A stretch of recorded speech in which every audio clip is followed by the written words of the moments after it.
The Elysium Theatre faces its final curtain, but a dark secret steers in its shadows.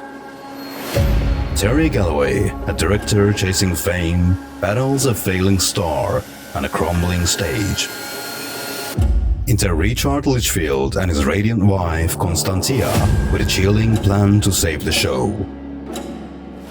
Will the dead steal the spotlight? Join my Haunted Crypt for a tale of loss, betrayal, and a performance that burns forever.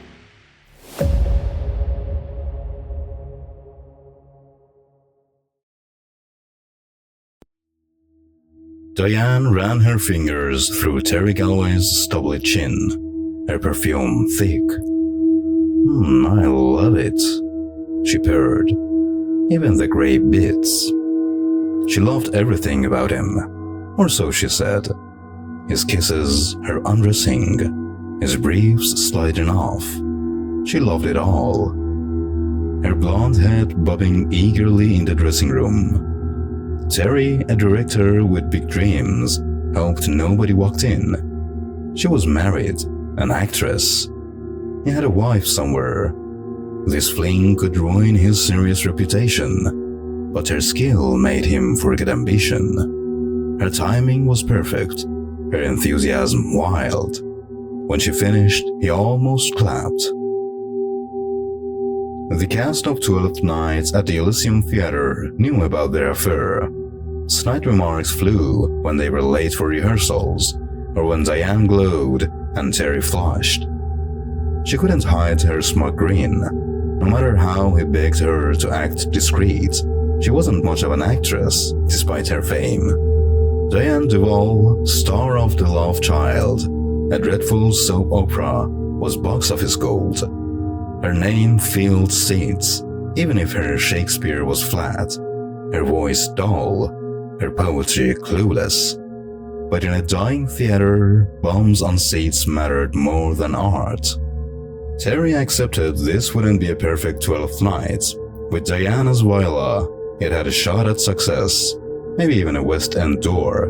Plus, her adoration had its perks. After their latest romp, he zipped up, gave her a quick kiss, and headed to the stage, splashing cold water on his flushed face. At 36, his boyish looks were fading, lines on his forehead, puffy eyes. Ambition, sex, and booze were carving their story on his face. He could have been a small-town director, content with tiny crowds, but he chose the big game. Now he paid a price. On stage, chaos reigned. The carpenter, Jake, had built 2 hedges for Olivia's garden, flush against the backdrop. Eddie, playing Sir Toby Bilge, was livid.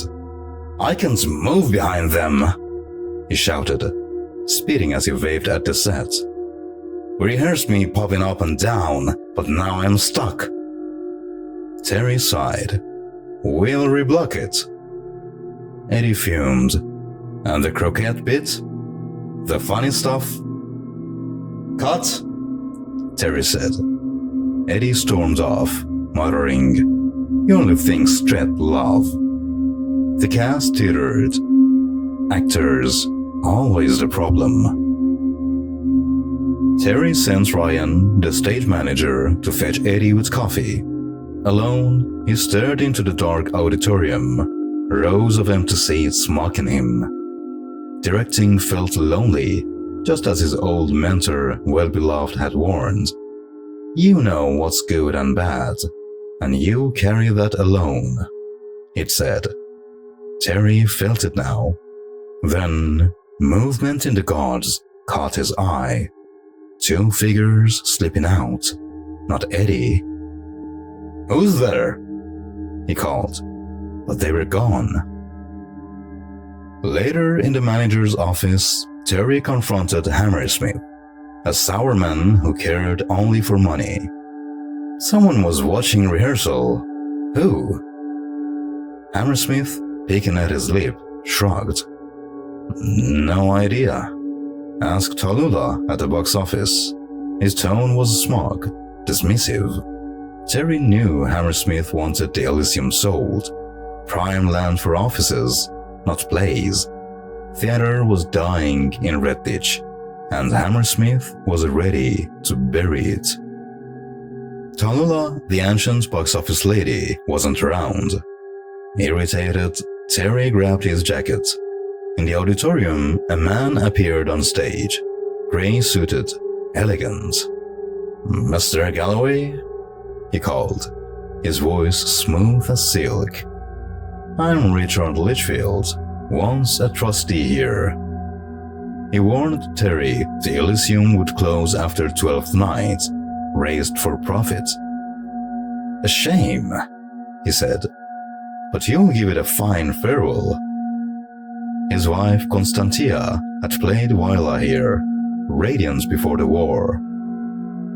"Your Wyla lacks something," he added, smiling thinly. Beer baiting was popular too. Then he vanished into the shadows. The dress rehearsal was a disaster. Cues missed, props lost, Diane's Wyla a lifeless whine. Critics would hate it, and Lichfield's words stung. Terry felt he'd failed the Elysium's legacy. At 1 a.m., he dismissed the cast, avoiding Diane's eyes. His harsh notes to her hadn't helped. In the foyer, Tallulah lingered.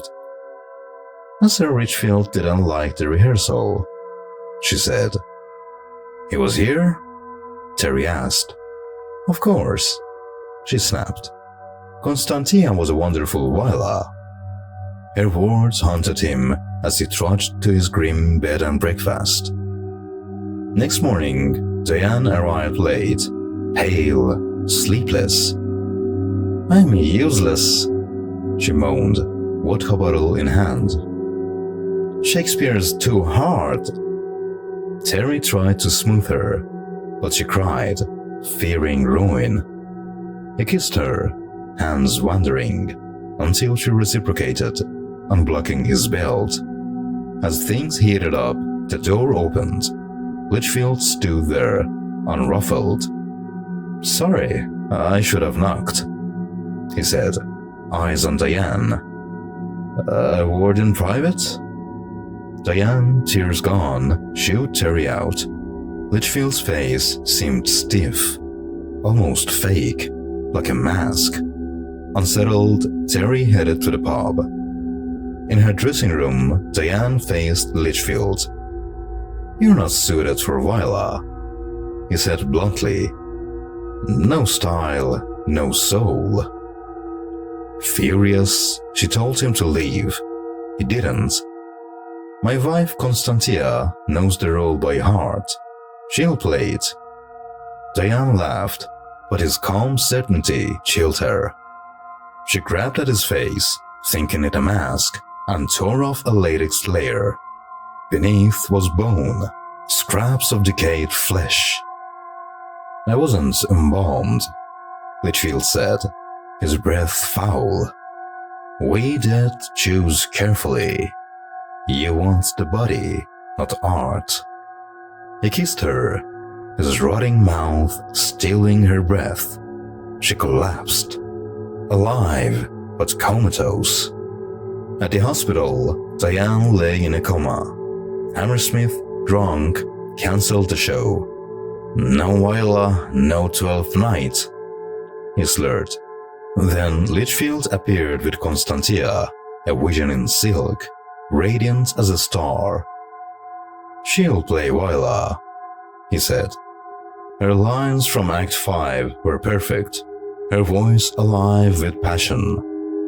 Galloway, enchanted, defied Hammersmith's protests about union rules. "Let's do it," he said.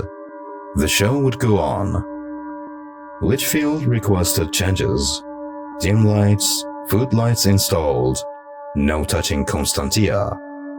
Rehearsals adjusted smoothly, the cast awed by her grace. At the dress rehearsal, Constantia shone, her every line a revelation. Applause erupted, hollow and rattling, from an unseen audience. Backstage, the cast, buzzed with excitement. In his office, Hammersmith drank, mourning Diane. Galloway entered, pants down, blood on his neck, a nail file in his ear. He was dead, yet moving.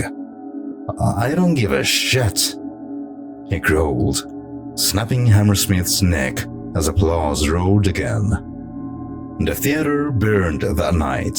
Tallulah, now undead, set the flames, piling old props and costumes. The cast, some burned or broken, fled as the roof collapsed. In the gods, the audience, rotted faces, silk rags, clapped with bony hands, thrilled by the show. Constantia and Lichfield bowed, joined by Galloway, Eerie, and others, now part of their troupe. The dead had loved the performance. By dawn, the Elysium was ash. Firefighters found Hammersmith, Ryan, and Diane's body, barely identifiable. On the motorway, Lichfield led his new company. Constantia, Galloway, Eerie, Tallulah, and more. Their wounds no bother. "We chose art over love," he said, "and play for the dead who crave it."